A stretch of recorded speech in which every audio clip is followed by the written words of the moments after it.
What's up, IDP Army? It's your man, Jordan Rains, back again. This is the IDP Army podcast. We were talking mostly IDP, all fantasy football. If you're first time listening, I really appreciate it. Please like, subscribe, smash the thumbs up button if you're on YouTube or on iTunes, Spotify, Stitcher, all those good places. Wherever you want to consume it, we will have it for you.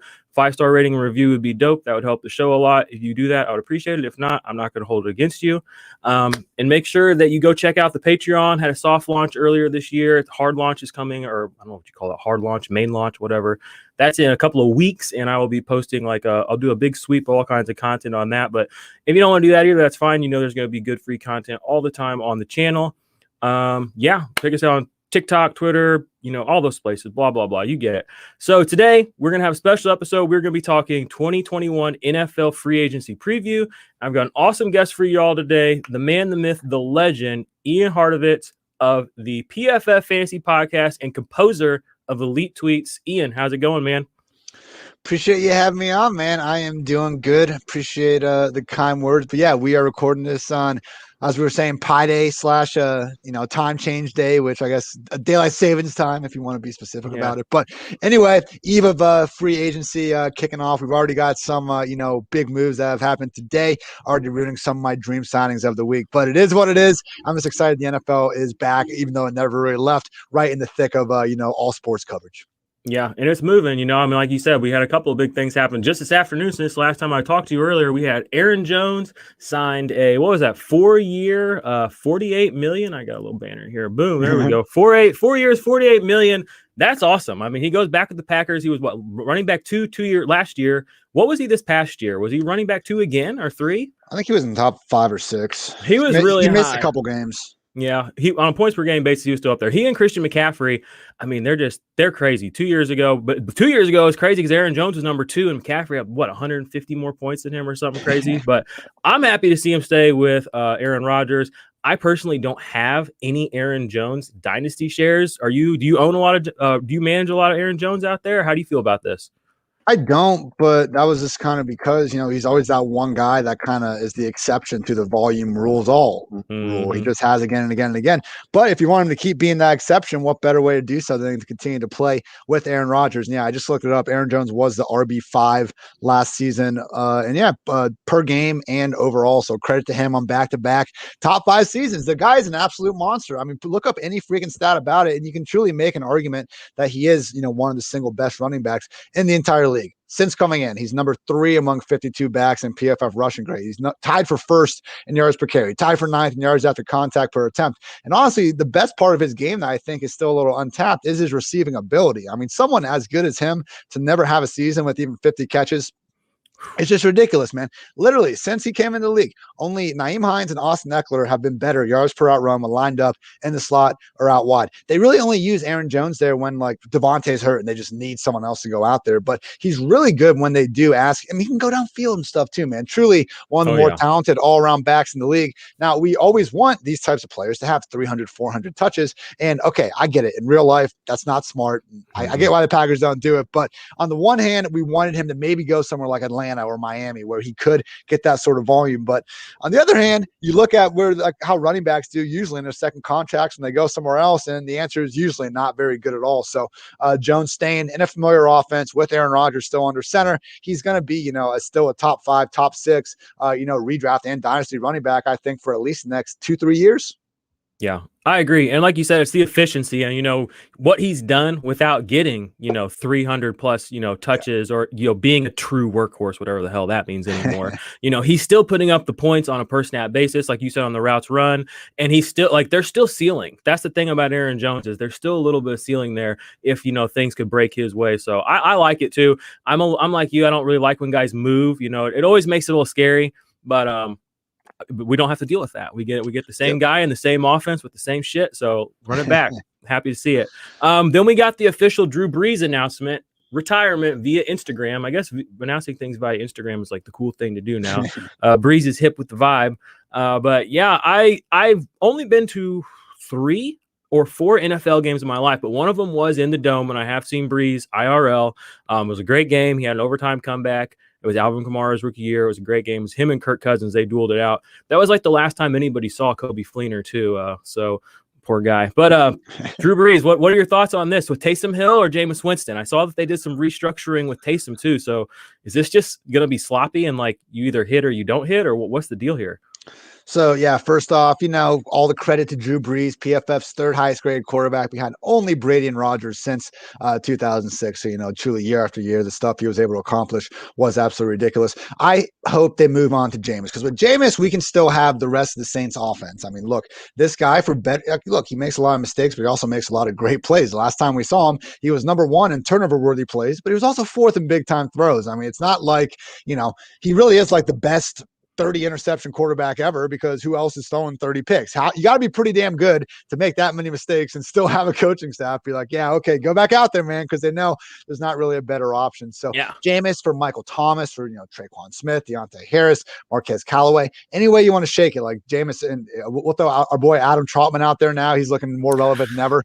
But look, Jameis, we want him for all those players, even Alvin Kamara, man, because Taysom Hill, if he's going to be out there, which I don't think he's going to be, I had Nick Underhill on the PFF Fantasy Pod, and he's saying he thinks it's going to be Jameis. I think Rap Sheet came out and said he's hearing it's going to be Jameis. So everything's looking this way. But, man, if it goes Taysom's going to be a top freaking 5 or 6 fantasy QB, because he just, Sean Payton lives to engineer rush attempts for this guy, and he's adequate enough passing to just put up points. We saw him do that. He could do it again. Dual threat quarterbacks are a cheat code in fantasy. So Taysom would be fine. That's about it. I'm sure Michael Thomas can make the most out of it. Credit to him for making the most out of Taysom, Noodle Arm Breeze, and freaking Teddy Bridgewater over the past few years. But everything else, man, I just think it'll be too spread out. It'll be what we saw in the short sample size this year. So please, for the love of God, Jameis, not only for entertainment purposes, but also to see what the hell is going to be, hopefully a ceiling with the rest of these guys.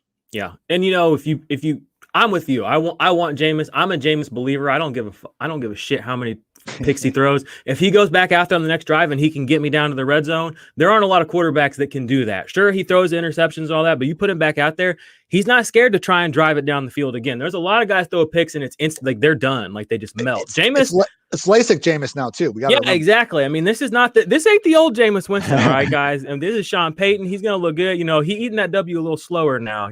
So you sure you saw the troll the meme today, but I hope it's Jameis. And if it is Jameis, it really opens up the second wide receiver in my mind there. We haven't really had a guy. We've talked about a guy. We've wanted a guy to be the second receiver there. It's always Kamara, but Jameis makes people relevant that shouldn't necessarily be relevant. Look at, what was his name? Perryman, down the stretch. And even OJ Howard was more relevant when Jameis was playing there. So I think Jameis is going to be somebody that can elevate people besides Kamara and Michael Thomas, who we already know they're gonna get theirs. I'm not, but I'm a known Saints hater, so I'm trying to say things at least middle of the pack, kind of nice about these guys. But I think Jameis is the way to go. I like Taysom Hill. I mean, he's goofy or whatever. I mean, Sean Payton. Hatred? Are you trying to? You got some hatred for Michael Thomas? You don't want to tell me about? Is that what's going on here? I hate Michael Thomas. I mean, I'll say that out loud. I don't like him. I've had him one time. I had him his rookie season. I picked him up off waivers and I traded him to a guy from Michael Crabtree. That's the only time I had a great season without him. I didn't need him. I just don't like his attitude. I mean, if you got a flex after a 4-yard reception, bro, like something. I mean, I just feel bad for you. I would never say this to his face. He would beat my ass. Yeah, well, good. I mean, you made the reception, and he's done things that are worthy of giving credit to. So he has very little overall swag. All he's rocking is like the gloves, and he's got no tape or bands or anything going like that. No visor. Like, come on, man, would it kill you to throw some fresh pregame cleats on? But I do hate how the slant boy thing has been turned against him as a negative. Nobody's like, wow, Steph Curry, you shoot too many threes. Like, ever tried doing a pull-up jumper? Like, if it's a route that's everyone knows he's going to run, he's just that dominant at, come on. And he's also doing it with freaking, again, Noodle Arm Breeze. Taysom Hill is a bona fide tight end. Teddy Bridgewater, who threw 15 freaking touchdowns to one of the best wide receiver cores in the league last year. So one more fun stat before I get off this Michael Thomas rant. Do it. Since 2017, 81 qualified players, only 4 have caught at least, I got the wrong stat up. Man, I was in a vibe there. You're all good. No, right back. You're good. Here we go. Michael Thomas has caught 33 of 36 catchable targets thrown at least 20 yards downfield since entering the league. That's fourth among 64 guys. He's fine when he goes downfield. The Saints don't throw downfield. It's not like Michael Thomas not being able to stretch the field is the issue. The Saints have never done this as an offense. Look at Brees' entire career, and it's fine. They don't need him to because they're automatic. But like they've warped this into a negative about him, probably because he set the receptions record and people wanted to crown him as the number 1 overall receiver, which he's not. No. But he's top 10, top 12. Easy. Yeah, I like that's a nice range. I like that. A lot of people be like top 3, and I'm like, whoa, easy there. I got other guys. I got other guys too. Yeah, I mean, I think, and that's the thing too. Jameis could unlock some of that downfield shit too, because I mean, we don't know who these other receivers are really for that team, you know. So if Jameis gets out there and is throwing it deep, I mean, we could see a new Michael Thomas. You know, I mean, think about the narrative that was applied to Stephon Diggs. His rookie and second season, you know, it was kind of a similar, you know, it was more short throws. It was more of a PPR guy, but as his career developed, we started to see, no, I mean, that was what we maybe saw early, but that's not the truth, you know? So maybe there's a little more to Michael Thomas than meets the eye. We've only seen him with Drew Brees. When Jameis hits the field, you know, the ADOT's going to be a little bit deeper. So I'm maybe in if I can get him cheap this year. I might be in some places. So we'll see. All right. We had the big Dak news. Quickly, I mean, I used to be a known Dak hater too. I'm just a big hater, but I love Dak now. I love his attitude. I love that he just seems like a guy that he seems like a man. If that makes sense. Like he doesn't seem like he went from like he's not like some of these boys. You know, he's not. Drew Lock gives me that kind of boy feel. Even Mitchell Trubisky gives me that kind of pouty boy feel. Dak Prescott seems like he's been through some shit to where like he is a man now and he takes care of his business. And I respect that a lot, and especially for somebody that I hated. I always watch guys that I hate, you know, because I want to critique him. He's won me over. I love Dak Prescott. I'm glad he got the money. I'm glad he's on a big market team. I'm glad he's got some dope-ass wide receivers. I'm glad Zeke's still there. This defense fucking sucks, but what do you think about Dak coming into this next year? Bro, I think you're right. I mean, it's been a nice progression from Dak over the years because if you remember, I mean, look, 2016 was one of the best rookie seasons we've seen. But I mean, when 2017 came around, and even 2018 before they got Amari Cooper, like we saw some real lows from Dak where this offense couldn't score freaking 10 points, you know, without Tyron Smith for some games. And Ezekiel Elliott, when he had that suspension, it was Zeke's fault. All they want to do is hand the ball to Zeke. They just kept giving it to Zeke. I think Zeke held Dak back a little bit early on, personally, because he's a fourth round guy or fifth, and they're like, well, we don't want, we have a fourth overall running back, so let's just hand him the ball. And that was anyway. I don't want to get too deep in the weeds on Zeke, but you're right. I don't think Dak was really put in a position to show off everything he could do until a couple of years later. And I mean, look, Zeke also, the difference between 2016, 2020 Zeke, which one you want to give the ball to a little bit more for sure. Yeah. But I mean, there was a legit argument, whether it was, you know, okay, I think we can all agree Dak has always been more important to the Cowboys offense than Zeke, but you could make a much better argument, you know, not that long ago, because this passing game just really didn't look good at all. Now, I think we figured out that was because all they had was, you know, once Beasley left and they had a aging Dez Bryant for that year, like it took them to get Amari Cooper, Gallup, and now CeeDee Lamb. And now we've seen what Dak can do with legit weapons. But in 2020, that offensive line was a wreck, man. Like none of their freaking first-round picks, other than Zach Martin, even played 10-plus games that they've had for years. And that was always a cornerstone of this team. We had seen Dak fall apart before, not in 2020. He was still able to put up big numbers, even in a non-ideal situation. So, look, they're only going to be better moving forward. And even in fantasy land, dude, this defense still looks like a joke. So, I mean, one shootout after another again with the Cowboys in 2021 and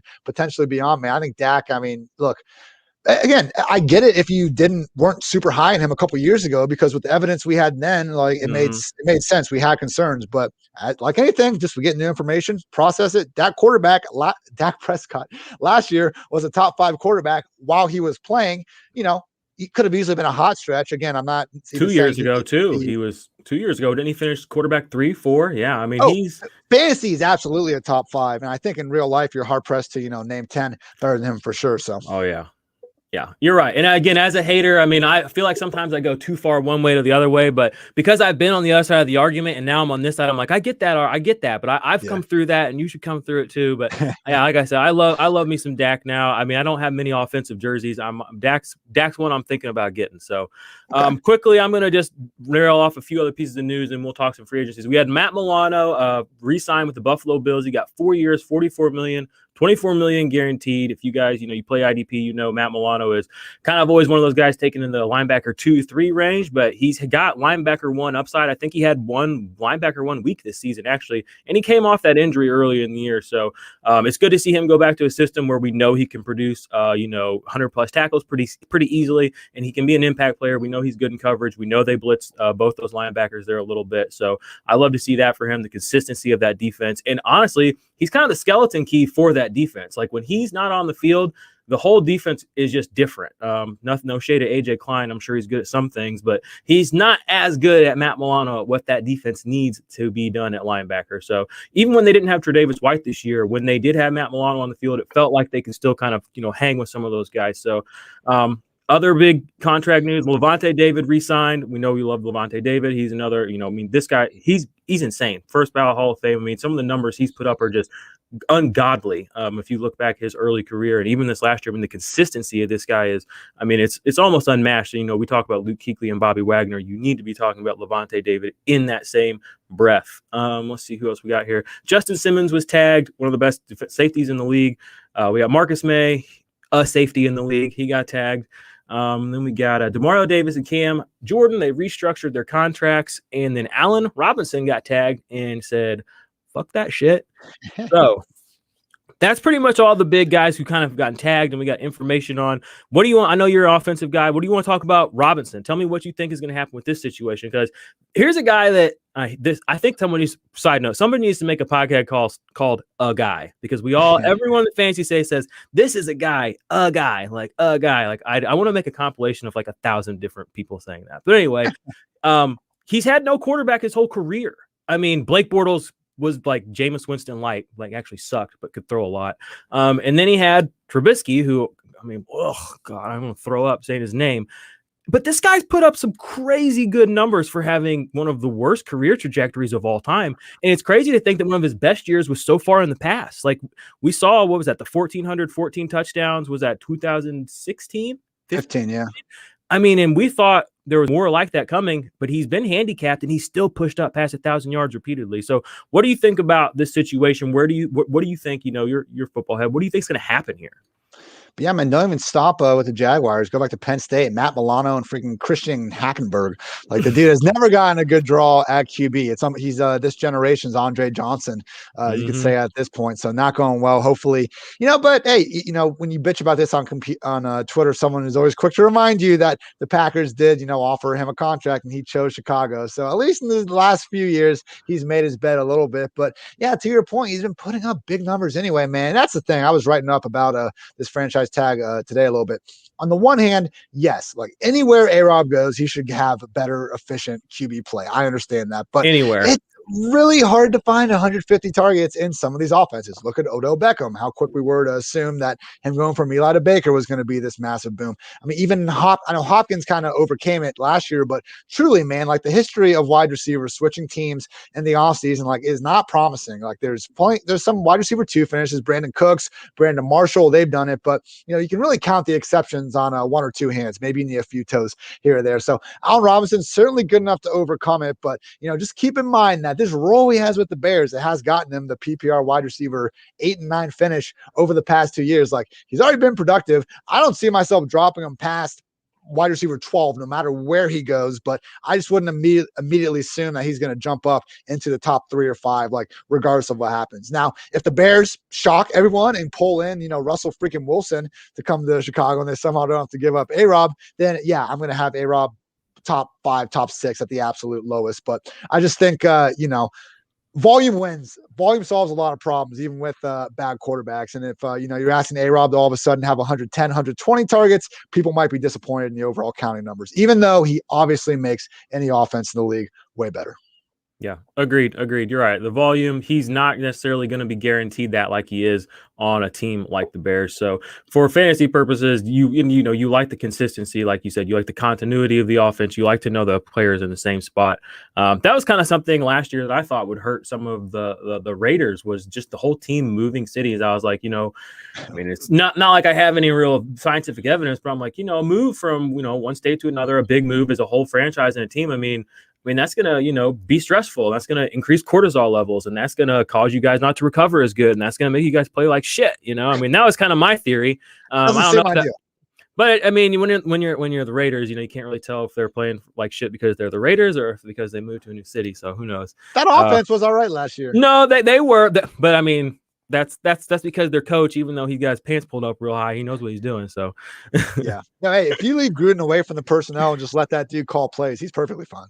Yeah, I wish they would get rid of Carr. Carr is he's just good enough to where you feel bad getting rid of him, I feel like, but in your heart that you could do better with almost anybody else. He played, I thought he played the best ball of his career last year, but I'm with you. I mean, he's not, and that's the thing. I don't want to say like he's bad, but I mean, he's literally, I described him 2 weeks ago as he's the absolute mean at quarterback in the NFL. Like if there is like a 13.5 or 12.5, like that is Derek Carr. He is 12.5. He is not good. He is not bad. Like he is just right there. That's the line. The problem is he had that fraudulent 2016 MVP campaign where, Raiders were absolutely balling out in 1-score games. And, he was having just a touchdown rate for the ages. So no, he really wasn't good the first, 5 years of his career, but over these past 2 years, he started to, really perform better. And he was starting to come out of his shell last year. Cause the thing is, he's always thrown a beautiful deep ball. The problem is he sees pressure coming, or at least for a long portion of his career, gets the ball out immediately. Like he has one of the lowest deep ball rates and one of the highest deep ball ratings. And Henry Ruggs and Aguilar were starting to bring that out of him a little bit last year. But over the last 5-6 games, Waller was going bonkers. They were putting up okay points, but just wasn't enough. But it'd be nice to see him with a good defense too. Because right now he's evolved into like AFC Matthew Stafford. Before that, he wasn't even on that level, but he's doing better now. Yeah, fair. I have a theory that if Darren Waller isn't on the Raiders the last 2 years, that Derek Carr does not have a job right now, because I think he's made him look a little bit better, or at least won them more games. He's someone to throw to, though. He's got freaking the least NFL-looking guy in the league. You're right. You're right. Hey, don't Nelson Aguilar out there doing some things. No, I'm hating on Hunter Renfrow. Oh, yeah. Mr. Renfrow. Are we back? No, Aguilar played some great ball last year. He's want to talk about a true bounce back. I feel like he's a back and forth guy. I mean, what was it? The year the Eagles went to the Super Bowl, he was really, he looked good, and then he looked like shit. And then he goes to Raiders and he looks good. And I'm just like, am I buying in this year? Or am I buying in next, like 2 years from now? I haven't decided yet. Also a little bit overrated too. I mean, you look at the drop leaderboard for any year and you're going to see a lot of great names, but we just had to focus in on guys like Aguilar and Deontay. I'm with you. Some of these stats that we talk about, drops, missed tackles, some of these things, I'm like, you can hold that against a guy, but if you're looking at that, you need to be focusing on the good shit he does too. Like, you know what I mean? Like, sure, he made a mistake, great. If he was given that opportunity to make that mistake because he's done a lot of shit right to get there. He got wide open to get that target. Exactly. That's kind of my thought process. I'm with you. I think sometimes in the fantasy community, we take these stats and we're like, this is why he sucks. And it's just like, but he didn't really suck. Well, this stat says he sucks. And I'm like, okay, within that one tiny metric, he was terrible. You're right. But there's a bigger picture going on here. Exactly. All right. So 22 minutes in, let's actually get to the main event of the show. Let's talk about some free agents.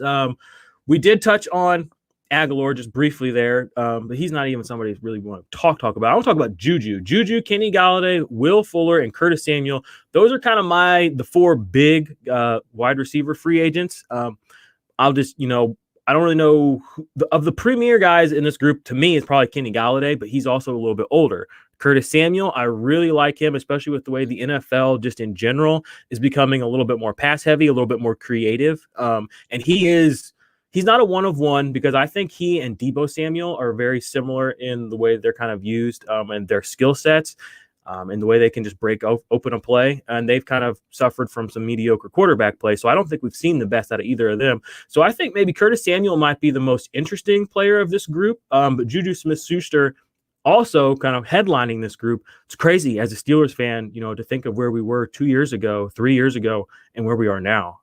And Juju, my pick for him is to land in Miami, just because I know they have tons of money. I know Juju's all about, he wants to go to big market, somewhere that's cool. I mean, you can already see Juju walking around with this, shirt unbuttoned down to here and some, really floral shit, just like TikToking his life away. So I say get him to Miami. That's my thought. Galladay, I would love to see him go to the Giants.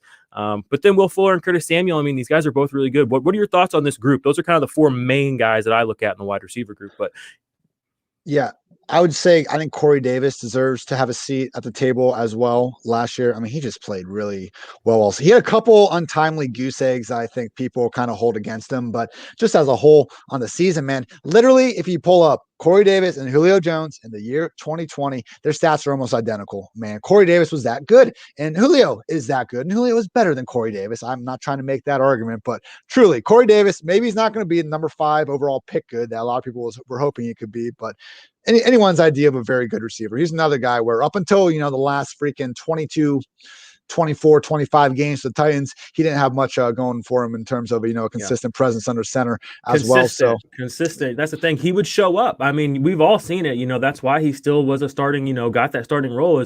He had these games every year. He'd have 2 or 3 games where he would just go off. He'd get suddenly beat up Gilmore randomly. Yeah, 12 targets, 15 targets. He's going for 150 yards and score, and then you don't see him again the rest of the year. But that was the Titans for a while. Titans are different now. Ryan Tannehill's career revival has honestly been incredible to watch. But yeah, I think Corey Davis of that group might be the guy you can maybe get on the cheap and on the low. What are some like landing spots you think for a guy like him that would, and what kind of money do you think a guy like him he's going to command in the market, given that it is a pretty competitive free agent market for wide receivers?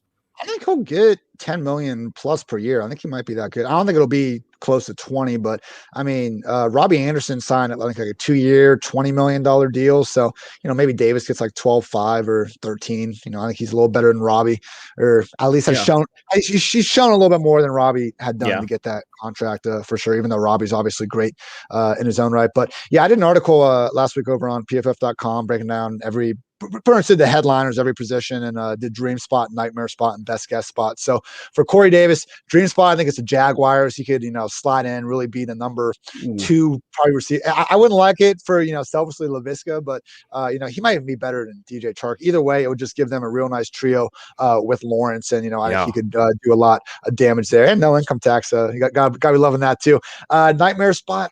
I have the Dolphins right now. I just think him and Lavonte kind of, they're just very similar. They're literally both 6'3", 215. I think Corey Davis can separate a little bit better than Lavonte, but I just think it's kind of overlapping. Mike Gesicki's another guy that is just more of a contested catch dude. I would like to see them get more of a field stretcher type than Corey Davis. But my best guess spot would be the Ravens. He seems like the number 1 receiver. They can add, is he a little overqualified as a number 1? Absolutely. But the Ravens probably aren't going to spend up on a Galladay, on a Will Fuller or anything like that. So I think if he goes to the Ravens, hey, let's see it, man. And everyone say, oh, this would be so bad for Lamar Jackson's thrown 62 touchdowns over the last 2 years, man, with a bottom 3 wide receiver room. Okay, he's not a top 5 passing quarterback, but it's not like wide receivers are just going to die there. We were having the same argument about Stephon Diggs and Josh Allen. Hey, they're different quarterbacks for sure, but let's see Lamar with a legit number 1 wide receiver and him not do something with it.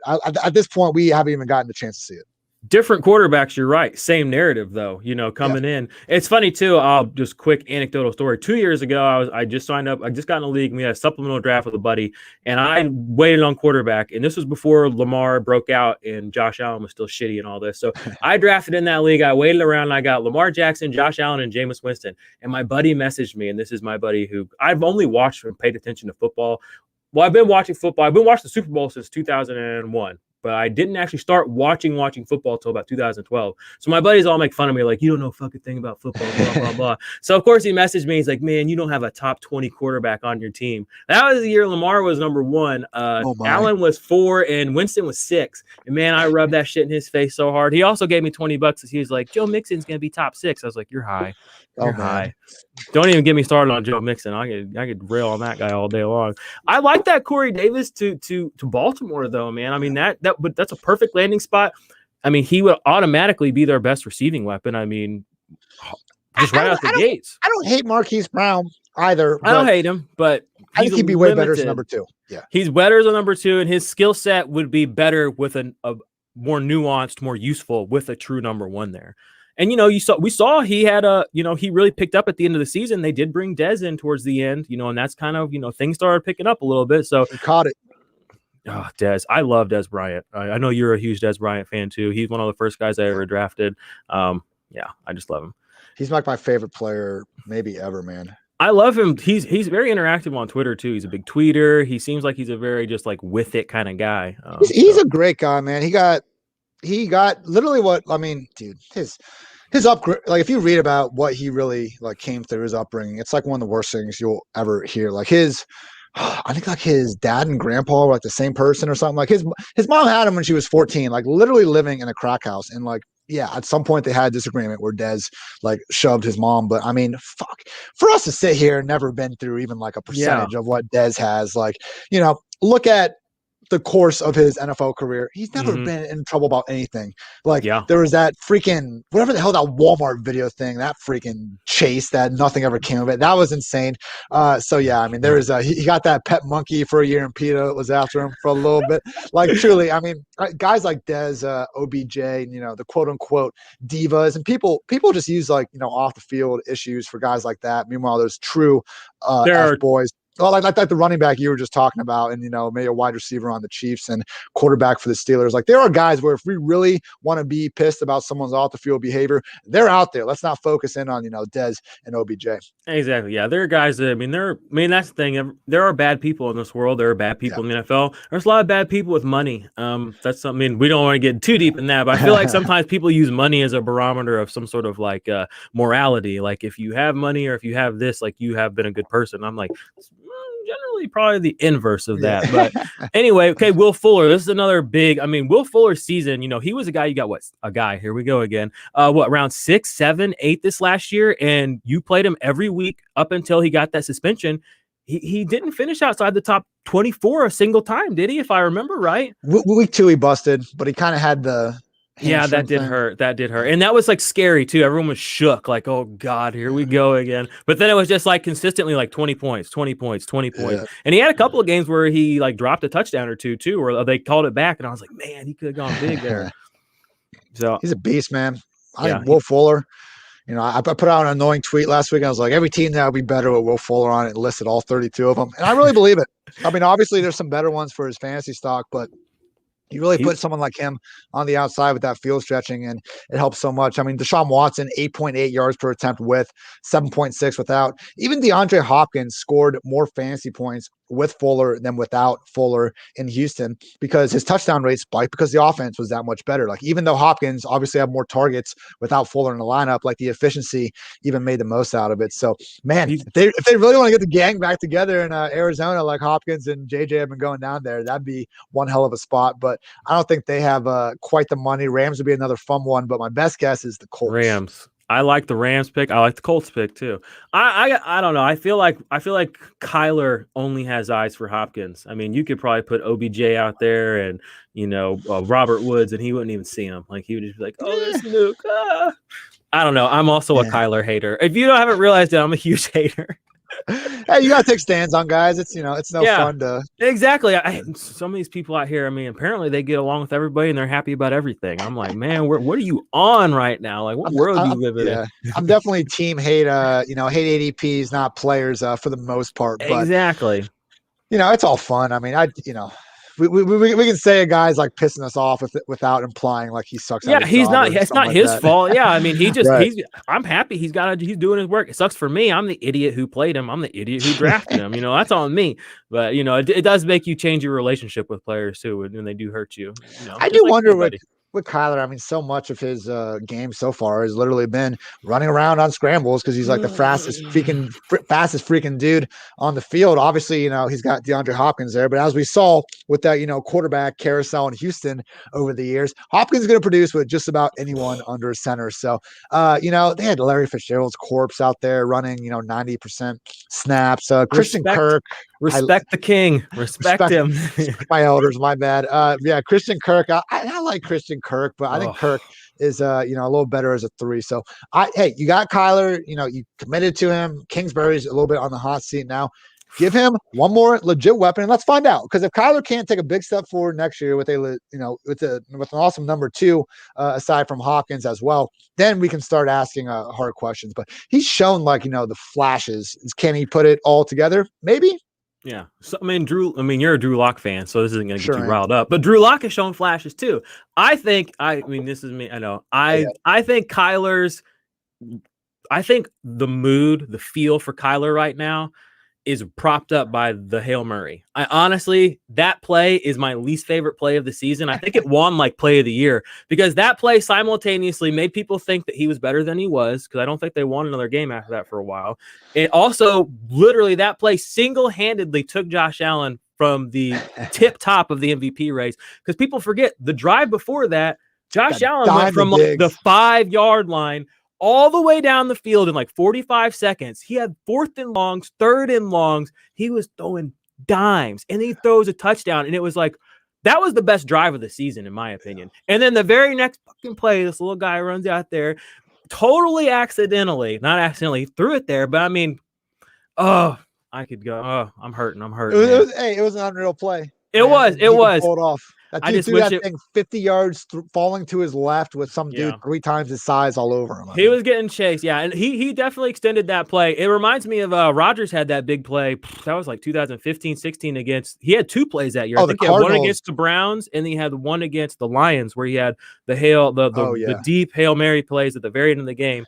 So the Rodgers. The big thing with Rodgers was that Cardinals playoff game when he had Jeff Janis getting that shit. He had the one in his end zone, and then the Hail Mary was even more absurd. And that was right after Larry Fitzgerald had a giant screen or a short slant that he ran 70 yards down the field. That one in OT. Yeah. Yep. And that's what's funny about that game, to go on an even longer tangent. On overtime, what was interesting was Rodgers stepped back, and they actually brought the blitz. They rushed 7 guys on the Hail Mary. Rodgers took 3 steps to his left, had the plant, and just chuck it. It was a miraculous throw, but I actually kind of liked the call. Blitz him.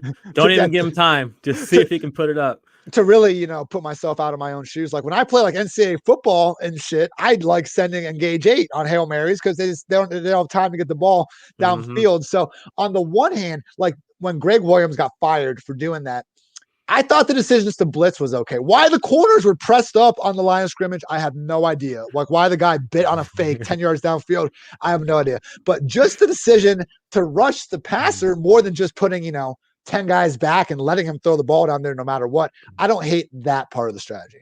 Yeah. Greg Williams, what happened to that guy? I think he's gone. I think we finally got rid of him, but he'll get another chance. You hear all those, he's got all those head coaching offers that he's turned down 20, 30 of them just to hang out here and help these guys out. What a nice guy. All right, let's briefly touch on some defensive line, some edge rushers. The 3 guys, in my opinion, that are the top of this free agency class are obviously Shaq Barrett, who, the thing with Shaq Barrett that really, it's one of those things where nobody saw him coming last year, so nobody gave him credit. Well, now we've seen him do it 2 years in a row, and he's earned whatever he's going to get. The next guy is Yannick Ngakoue. I know he's a little bit more of a specialty pass rusher. He doesn't have quite as many tools in his tool belt. Highlighted by the fact, this is one of my favorite stats. He had 0 assisted tackles this year. Dude had 8.5 sacks, no assisted tackles. He's not really busy doing anything but trying to get to the quarterback. He has led the league in forced fumbles before. He does consistently. And the thing that I love about him is he consistently gets these sacks. He's not a guy that's just getting pressure. He's getting close or he's being disruptive. He's actually putting these guys on their ass 8 times a year. There's a lot of edge rushers that get a lot of money that cannot put up that kind of consistency. So for that reason, I think he deserves a little bit more respect than people give him. People forget, too, that he was held hostage by the Jaguars. He did not want to be there. He got free, and he still put up his 8 sacks on 2 different teams.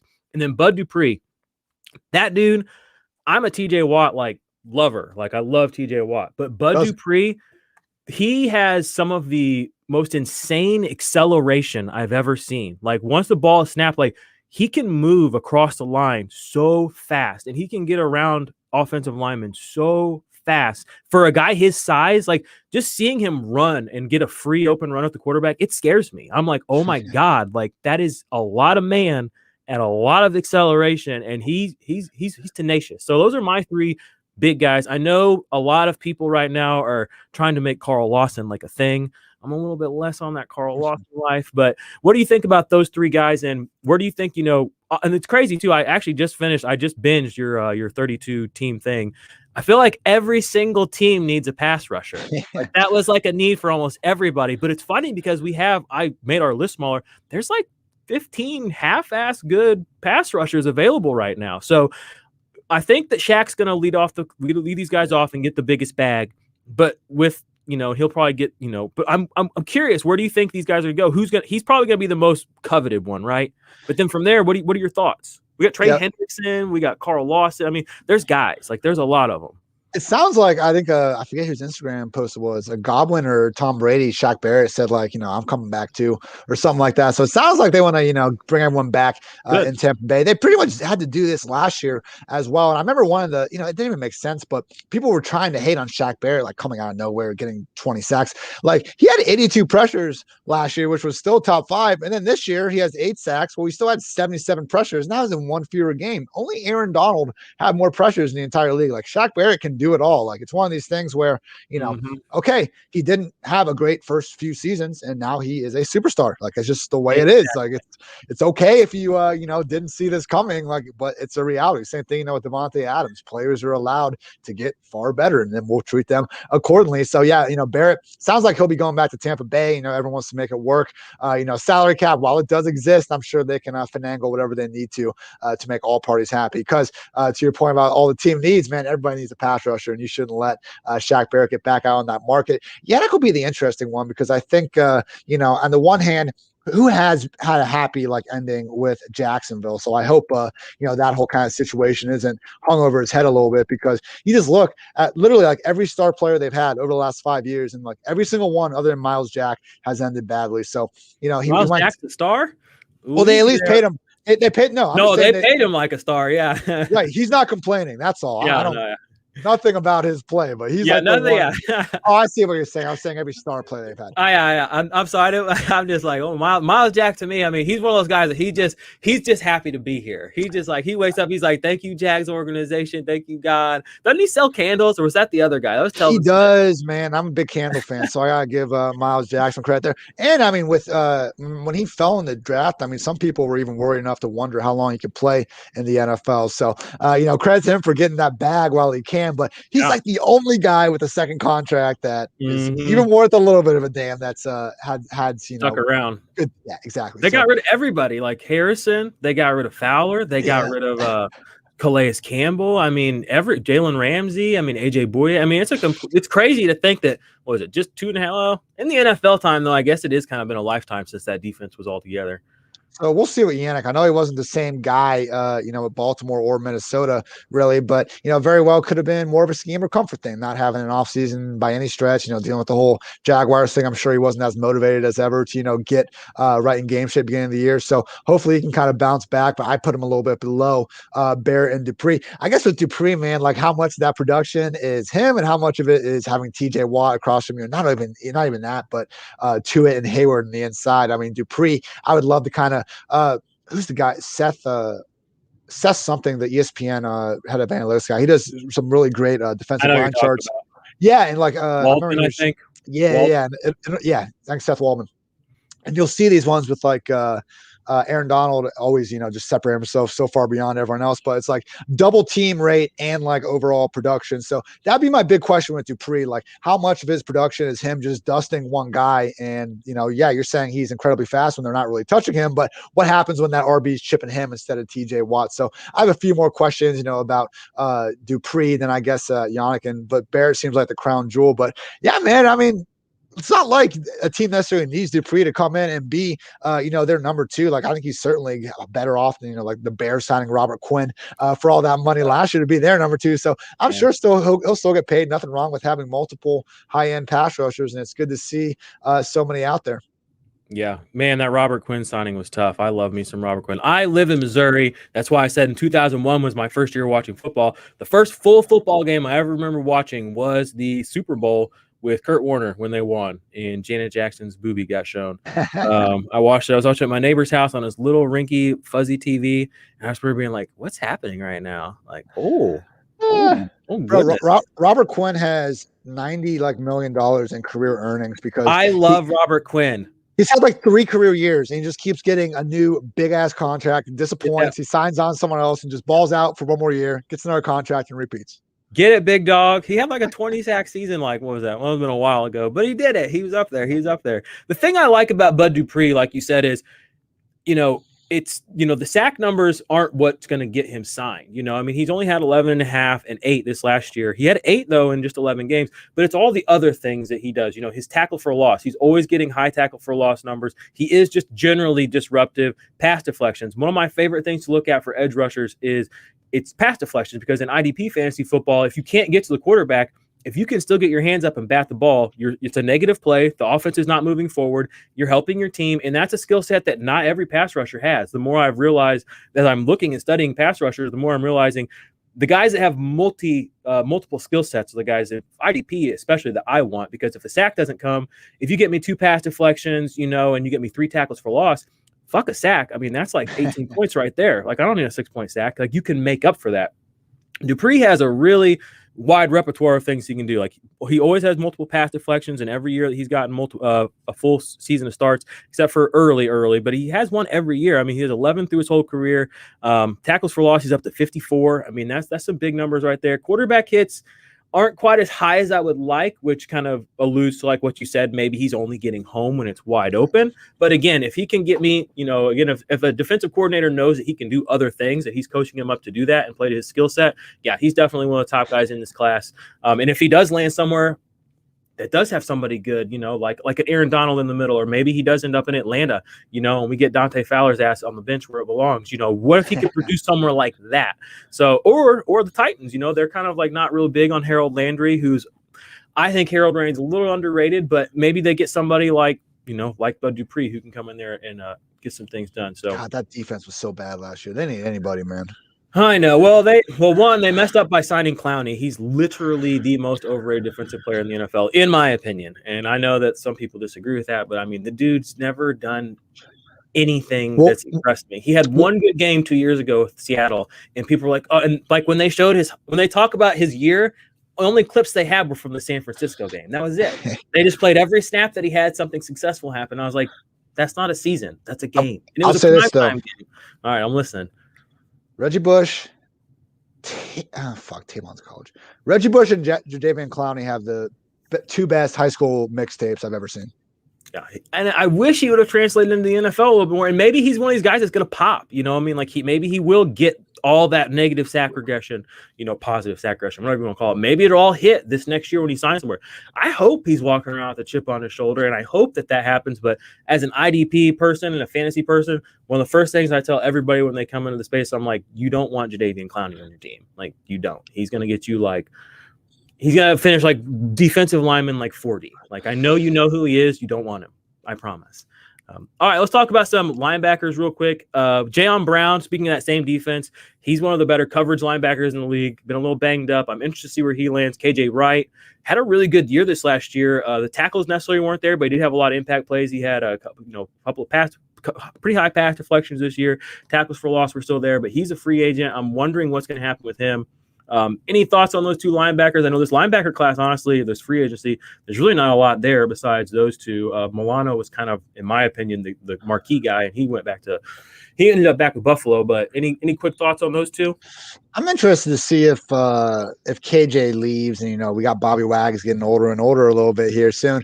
How much what is going on really with this Seattle defense, because they could not pressure anybody last year. They really couldn't cover anybody. They got some cornerback problems to look at now too. And now if their linebacker core is going to be wrecked, like, are we looking at just a bottom 5 defense going into next year? Because even though they quote unquote started to turn things around the second half of last year, I mean, I'm looking at the schedule right now, and from week 10 on, Rams, I think it was a banged up version of Kyler Murray and the Cardinals, Eagles, Giants, Jets, Washington football team, Rams again, 49ers, who knows, was under center. And then we rightfully saw the Rams in the wild card game, put up plenty of points on them. So I think, they never really fixed their defense last year. They played weaker opponents, and that's why they started being able to run the ball more, and they confused that for kind of the, win-loss record they have, rather than letting Russ air it out with better defense and just blowing teams out instead of skating by the freaking, Eagles and losing to the Giants. So one of those things where, Seattle pretty stuck in their ways, but I think KJ Wright and Bobby Wags obviously have helped,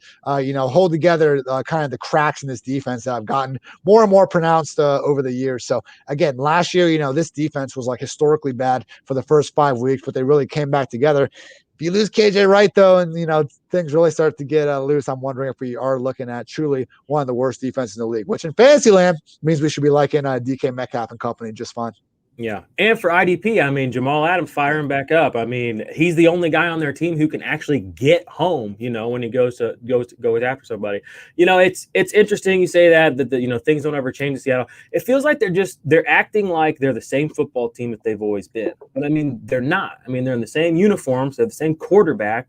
They have Tyler Lockett still, and they have Pete Carroll, but it's like besides B-Wags, everything's different. I mean, we don't have Earl Thomas. We don't have Cam Chancellor. We don't have Bruce Irving. Like, we don't have any of, Sherman's been gone for a while. I mean, we're just the guys that really were the heart and soul of that team. They've tried to kind of recreate that, but it's not there. Like, the mesh is not there. And they really haven't, like you said, done anything to address it or pivot even off the style of that defense.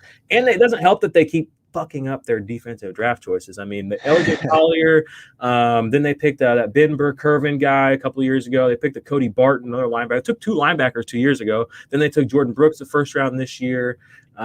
It's just, I like the Jamal Adams signing just because Jamal Adams to me he's a one-of-one player in the NFL, and there's only a handful of those guys at any given position. He's a one-of-one strong safety because he's honestly, if you don't put him at free safety or outside corner, we know he's a big boy, okay? It's a lot to ask him to run with some of these little dudes like a Marquise Brown, okay? But he can get up on the line of scrimmage and do things other safeties can't do. He can get up on the line of scrimmage and he can get around a blocker. You know what I mean? So, it looks like Ian, come back. Let me see if I pull you out of here. Come back, my brother. All right, guys, Ian has left me with a black screen. I guess he doesn't love me anymore. We'll try to get him back in here. I'm going to tell you quickly, if you're listening on the podcast, make sure you go sign up for the Patreon, patreon.com/the IDP Army, and you will be able to get the Black Ops tier that is going to have some special stuff in it that will be releasing soon. Let's see what we got here. Oh, the Ultimate IDP Index. That will be out in the near future, 4/21. Take a look at that over on the Patreon. Hopefully Ian comes back soon, but we were going to talk about the what we got here, the running back free agencies and the defensive back free agency really quick after that. The guys we were going to highlight is, Kenyon Drake, Chris Carson, Leonard Fournette. Those are kind of the big 3, in my opinion. Obviously, Aaron Jones was part of that until earlier today when he re-signed.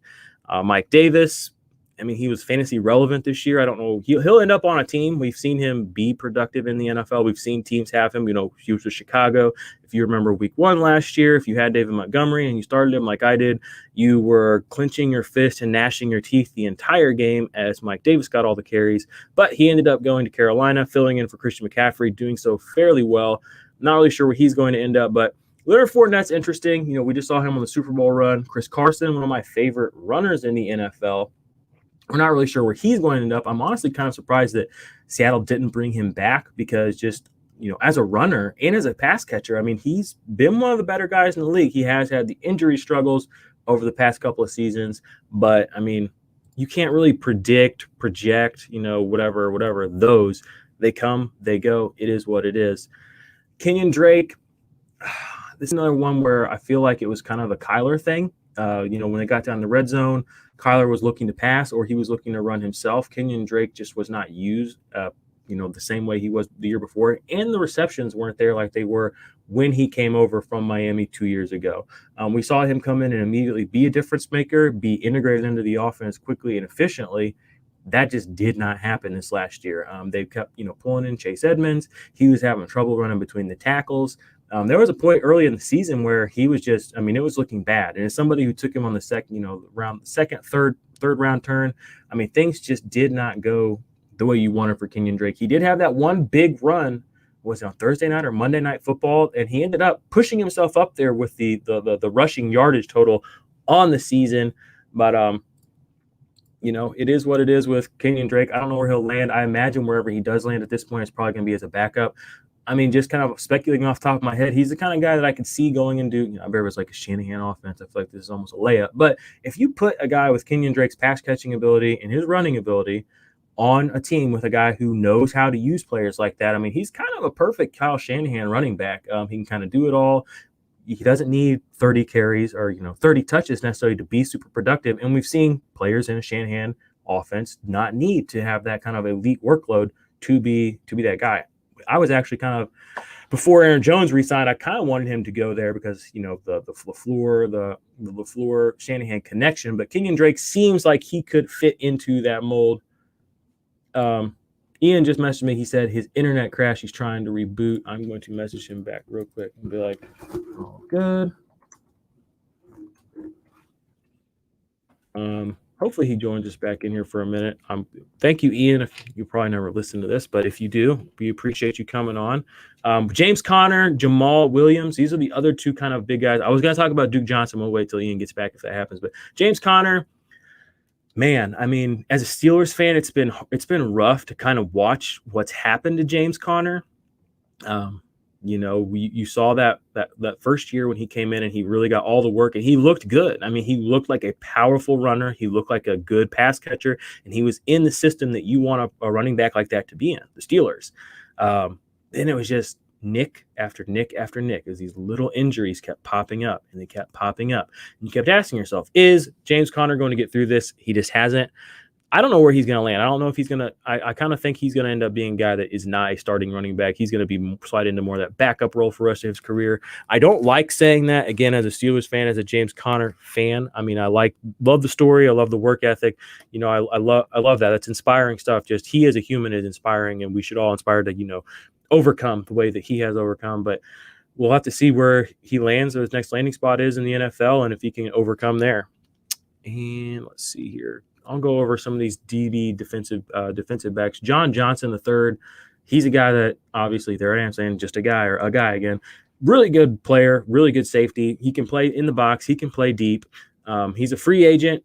We're seeing more and more teams play 3 safety sets. We did see the Rams kind of pull this off this last year where they were playing him.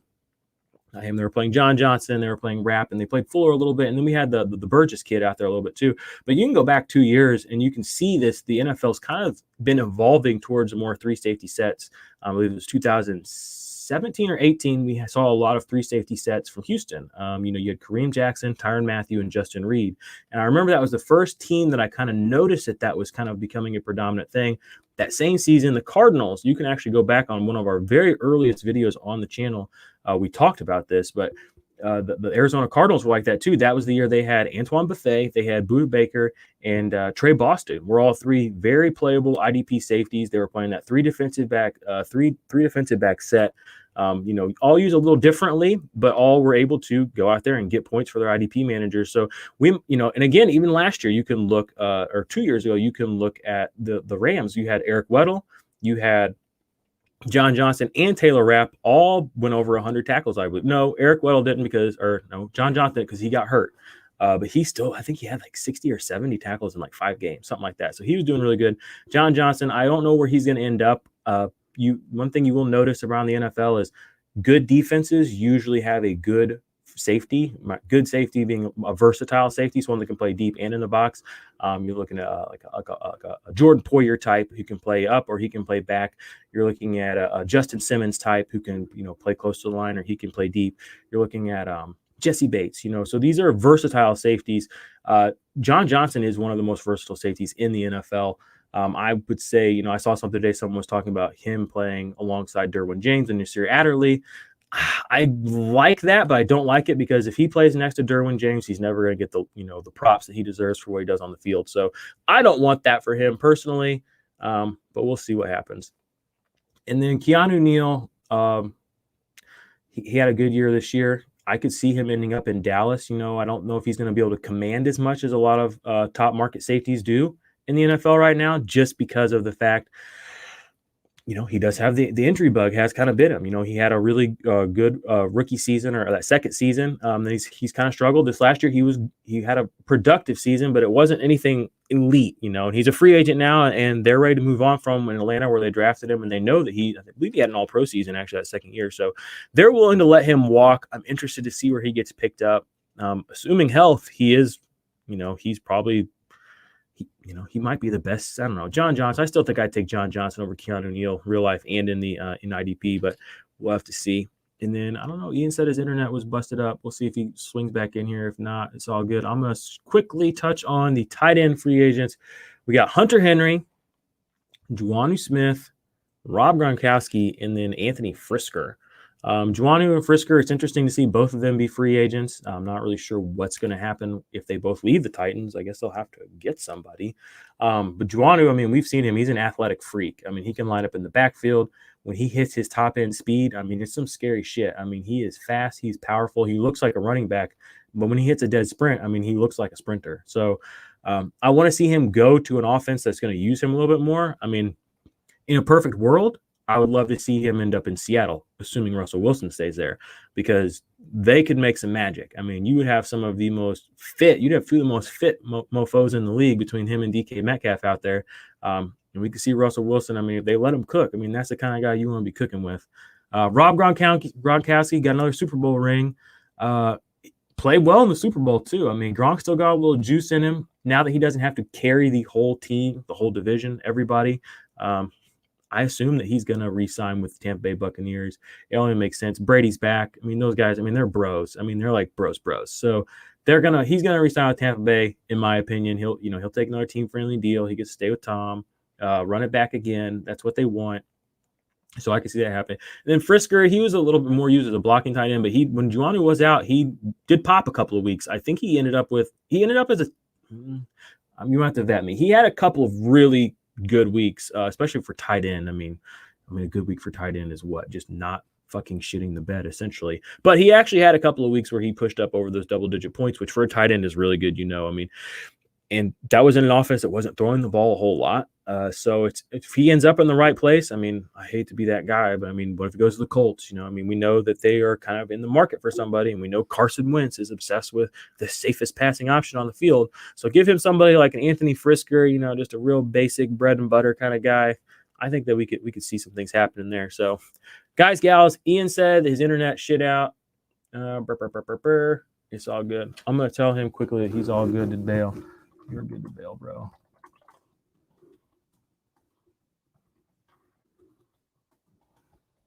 Anyone want to hit me with any like Q&A questions before I hop off of here? Go ahead and do that, because I'm still here, baby. Ain't nobody gonna stop me. We got some people here. We got Steelers run blocking tanked in 2020. Yeah, I guess. I don't know. The Steelers just tanked in 2020. My man, Culture Coach. Love you, Dennis. Appreciate you, my man.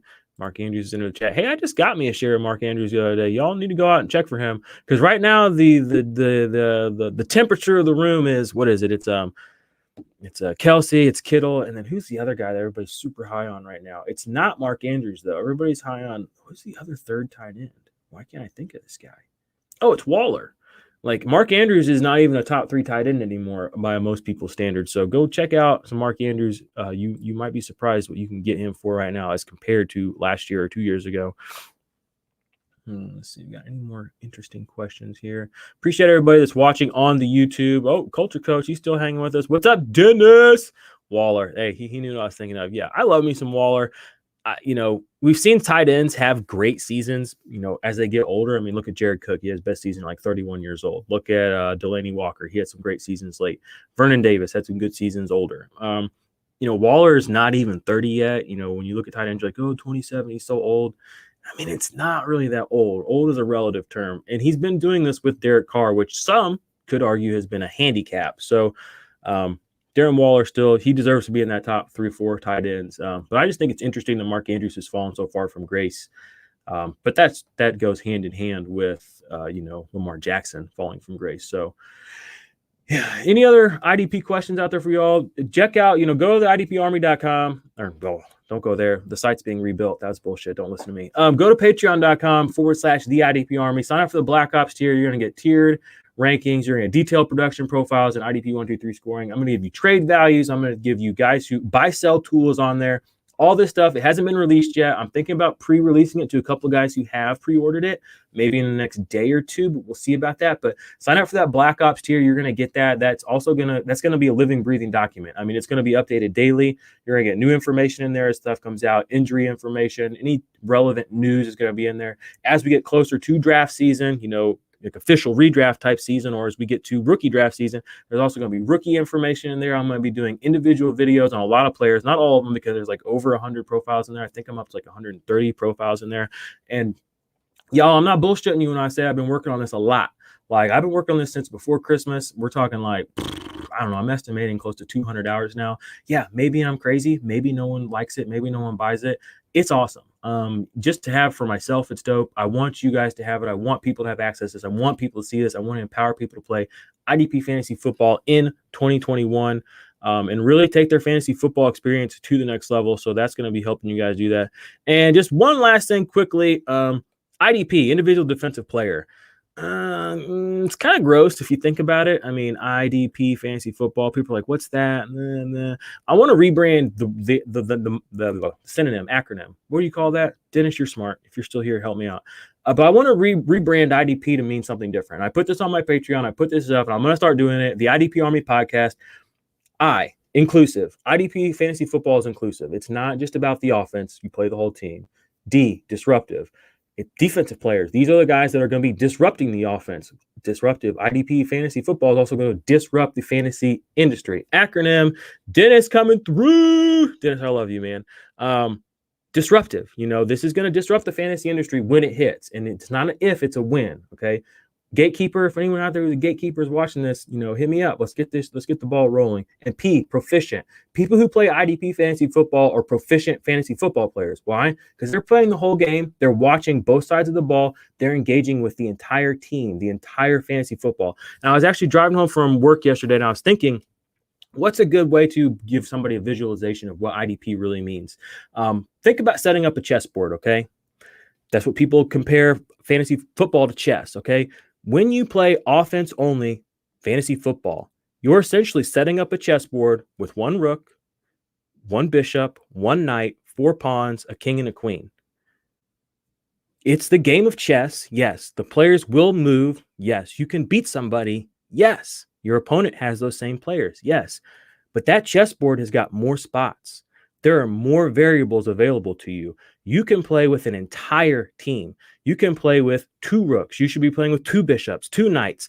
That's the kind of the way that I've been thinking about fantasy football recently in IDP. It's like, sure, fantasy football offense it's good, but it is truly a board set up with half the pieces. Ladies, gentlemen, boys, girls, guys, gals, please listen to me. I beg you, get into an IDP league in 2021. It will change your life. You'll never go back to playing just offense again if it's a well-run league with good people. Now, I will say I've been in some IDP leagues that are just some leagues just aren't meant to be. They don't last. But if you get in a good, well-structured IDP league, I promise you will never look back. You will never not want to play it again. You will see what I mean. You will, when I say the variables, you will have a full chessboard. You will have a full set of players to create a fantasy football team and go win.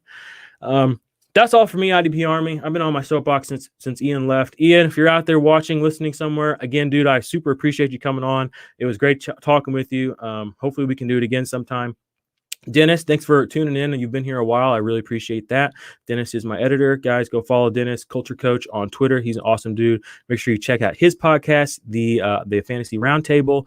That's a good show over there. He's got an IDP Army shirt too. I sent it to him. I don't know if you guys ever see it on him, but Dennis, you better be repping that shirt every now and then. I'm gonna see you in Canton here in a few months. So if you don't got that IDP Army shirt, we might have some words, my man. So anyway, IDP Army, that's it for me. Go like, subscribe, blah blah blah. You know what to do. All right, I'm out.